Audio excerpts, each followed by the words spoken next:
I'm Jennifer Kayle, Associate Professor in the Department of Dance, and this year Artistic Director of Dancers & Company. I'm really honored to contribute to the Dancers & Company tradition this year, marking the 34th season of the company as the premier touring and outreach company of the department. I'm the only choreographer for the season, and I'm building, in collaboration with the dancers, an evening-length work. First, this year's season was going to focus on an area of my research, which is collective action, the ideas and theories about how we do things together. But once we learned that the university's theme semester was on sustainability and they were calling it Climate for Change, I quickly realized that our studies in collective action have a lot to do with sustainability. We decided to expand the scope of our research to ask, what does collective action and the idea of doing things together, how does this relate to issues and challenges of sustainability?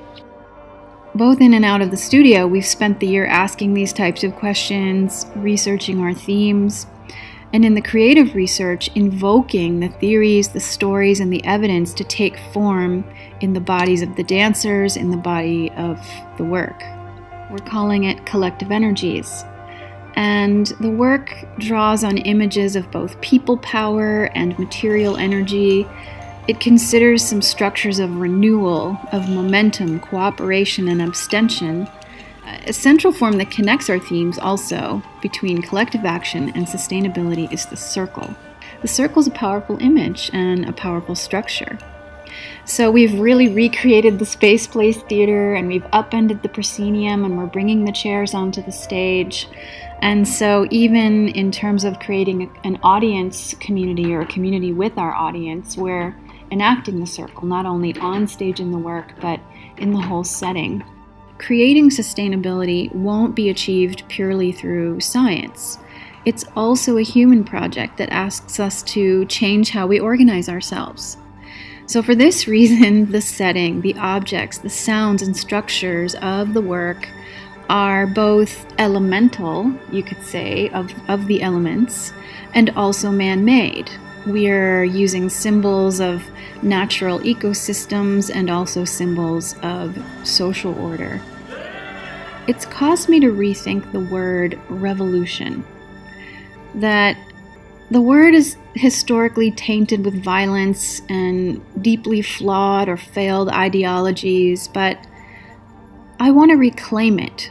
And in the context of collective energies, I want to imagine that revolution invokes the circle, that it does describe radical changes we want to make, and also that we might see the evolution part of revolution, that we could employ hope, that the circles movement turns to an upward spiral. The second half of the Dancers & Company concert is a work entitled I Intend That We, that of ensemble improvisation, whole groups coming together to spontaneously compose a performance, is an ideal case, perhaps a really complex case, of collective action. In 3 really short works, the dancers will engage in a kind of spontaneous coordination and decision-making to create this so-called instant choreography. Together with some professional colleagues, I've spent decades figuring out a training for this. And so the compositional improvisation training schools the dancers in what we call ensemble thinking. It exposes the process of paying attention and of making decisions together. One question we've asked is, can these ensemble thinking skills be translated beyond the studio, maybe towards social or civic activities? If we could translate and share our knowledge, could it inform and better support our capacity to do things together, both within and beyond the artistic contexts?